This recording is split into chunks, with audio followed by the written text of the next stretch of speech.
Réplica al video de Mason.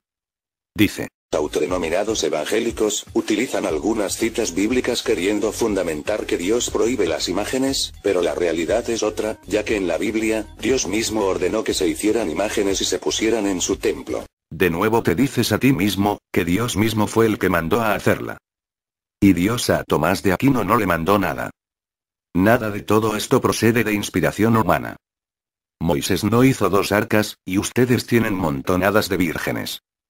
Esta es la causa por la que el rey quitó la serpiente de bronce. Se le quemaba incienso, como ofrenda a la escultura.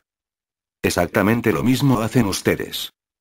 Ofrendan y honran las esculturas, con flores. Les ofrendan alimentos. Les dedican niños a las esculturas. Así que no me digas que piensan en María que está en el cielo, porque bien le ofrendan flores y alimentos a la escultura, le dedican niños en dirección a la misma, se inclinan ante la escultura, la honran con gusto, y eso la hace como la serpiente de bronce, y es idolatría. Dices. Los protestantes, ¿acaso no leen Primera de Reyes, capítulo 6, versículo 22 al 23? Donde el rey Salomón, conocido por su sabiduría, hace imágenes de querubines, que son los ángeles, de madera de olivo, con una altura de 5 metros de alto, y los pone en el templo de Dios. Eres un mentiroso. Apuntas a la sabiduría de Salomón, como que él según su propia voluntad edificó esas esculturas. Pero para dicha acción, David le dio un plano que Dios mismo le otorgó, para que lo hiciera conforme al modelo dado. Lee en Primera de Crónicas 28:11. Y David dio a Salomón su hijo, el plano del pórtico del templo y sus casas, sus tesorerías, sus aposentos, sus cámaras y la casa del propiciatorio. Lee ahora en Primera de Crónicas 28:19. Todas estas cosas, dijo David, me fueron trazadas por la mano de Jehová, que me hizo entender todas las obras del diseño. Al igual que a Moisés, a David se le entregó los planos del tabernáculo. Léelo en Éxodo 25:9. Conforme a todo lo que yo te muestre, el diseño del tabernáculo, y el diseño de todos sus utensilios, así lo haréis.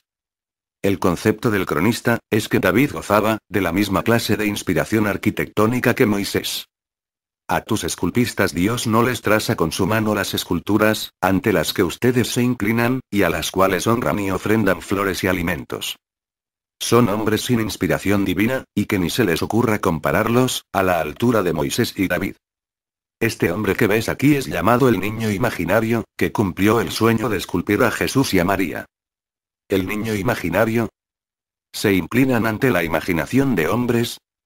Esto es contrario a lo dicho por el apóstol, que la divinidad de Dios, no se encuentra en oro, o plata y piedras, esculturas de arte de imaginación de hombres.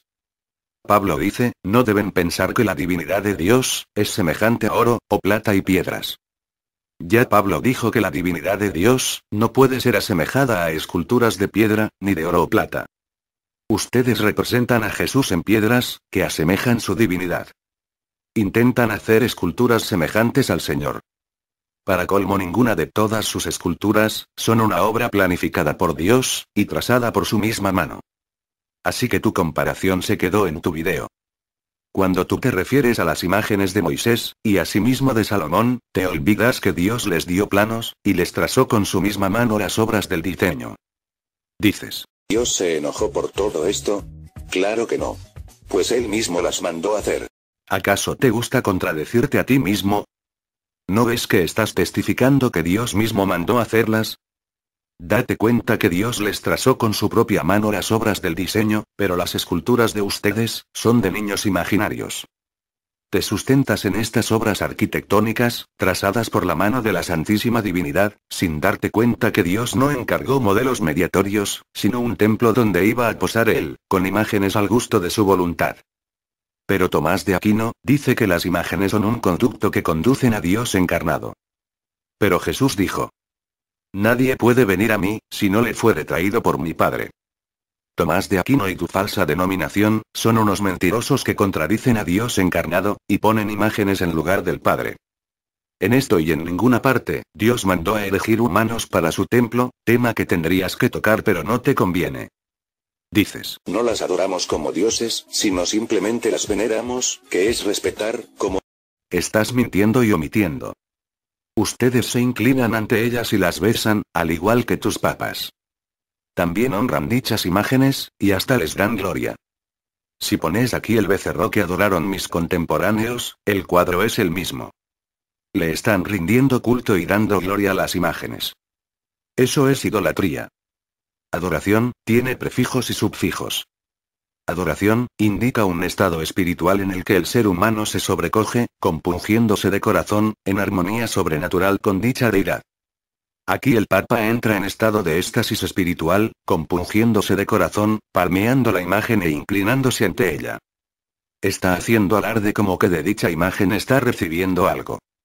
Y esto nada más que por tu misma cabeza religiosa, y supuesto pero falso sucesor de Pedro, que no me pudiste ni tú, ni nadie de todos los católicos refutar nunca.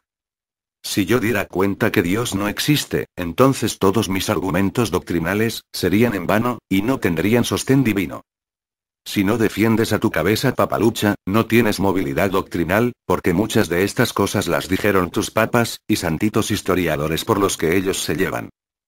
Tú ahora eres un cuerpo sin cabeza. Dices. Como cuando alguien ve una foto de un ser querido. Mentira. Yo no me inclino ante fotos, no las beso, ni las honro, ni les doy gloria. Tampoco lo hago ante un billete, ni ante una imagen de un hombre en un libro. Ustedes sí lo hacen, y no es un pecado incidental, sino una acción pecaminosa enseñada a manera de ley, y mandato divino. Dices. David reunió a todo lo mejor de Israel, y partiendo a buscar el arca de Dios que se sienta sobre los querubines, imágenes de ángeles, la pusieron en una carreta nueva, y la llevaron de la casa de Abimelech. David y todo el pueblo de Israel bailaban delante de ella. Tú mismo lo acabas de decir, que danzaban delante del Señor. El Señor estaba ahí y danzaban para él. Esto te dije en el estudio anterior. Dice en Levíticos 16:2. Yo me apareceré en la nube sobre el propiciatorio. Ellos vieron aparecer la presencia de Dios, y danzaron delante de él, por eso dice que danzaron delante del Señor. Dices. Entonces Josué rompió sus vestidos, y se postró en tierra, sobre su rostro delante del arca de Yahvé, hasta caer. No es cierto que nosotros practicábamos con el arca, todo lo que ustedes los católicos practican con sus imágenes de talla, ya que el arca del pacto no tiene el mismo valor y significado, de estas imágenes muertas del catolicismo. El arca, es un diseño copiado del mismo reino de los cielos, y sus imágenes de talla, son copias de seres mortales y pecadores, y creadas en un garaje de un soñador. El panorama es totalmente diferente. En el arca del pacto Dios mismo estaba presente, y Dios en persona dio el modelo para construirla, trazado por su misma mano. Dios estaba personalmente presente no de una manera representativa, sino en todo el sentido literal. En toda la escritura, no hay una sola mención de un israelita verdaderamente piadoso, que se haya inclinado, ante cualquier trabajo hecho con las manos. Y aún este acto de Josué, no era agradable ante el Señor, siendo un objeto sobre el cual él es representado. Leamos Josué 7:2. Entonces Josué rompió sus vestidos, y se postró en tierra sobre su rostro, delante del arca del Señor hasta caer la tarde. Veamos la reacción de Dios ante esto, en el capítulo 7, versículo 10. Y Jehová dijo a Josué. Levántate. ¿Por qué te postras así sobre tu rostro? En ninguna parte de la Biblia, Dios rechaza o corrige la actitud de alguien que se postra ante él, sin embargo, la única vez que alguien cayó postrado delante del arca, Dios rechazó y corrigió esa actitud, porque no era ante el Señor ante el cual se postraron. El arca con los querubines, representaba la presencia física del Señor, y Dios no consintió en que Josué se postrara delante de ella, aunque ésta lo representara a Dios. El arca, aunque era nuestro objeto más sagrado, no podría ser el blanco de una cosa así, ni aunque Dios estuviera presente en ella. Josué debe haber entendido muy bien el mensaje, porque nunca repite un acto así, ni ningún otro personaje, en toda la escritura. El contraste aquí es sorprendente.